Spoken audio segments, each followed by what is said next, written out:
பாஜக தலைவர் என்ன சொல்லியிருக்காருன்னா, அந்த விஜய் அங்கே போனால் அவரை கொல்ல வாய்ப்பு இருக்கு அப்படிங்கிற மாதிரி சொல்லியிருக்காரு. ஏற்கனவே கொலை நடந்திருக்கு, இவர் போனால் இவரையும் கொலை செய்ய வாய்ப்பு இருக்கு.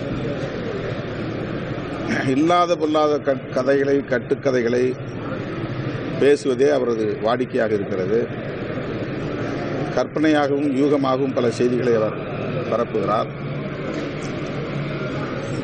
அரசியல் செய்ய வேண்டும் என்பதிலே யாருக்கும் மாற்று கருத்து இல்லை. ஆனால் சமூக பதற்றத்தை ஏற்படுத்துவதில் அவர் குறியாக இருக்கிறார்.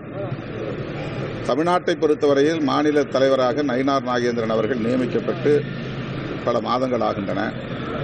ஆனால் இன்னும் அண்ணாமலையே தான் தலைவர் என்கிற மனநிலையில் ஏதோ பேசிக் கொண்டிருக்கிறார். விஜய் அவர்களுக்கு இங்கே என்ன ஆபத்து ஏற்பட இருக்கிறது என்று நம்மால் புரிந்து கொள்ள முடியவில்லை.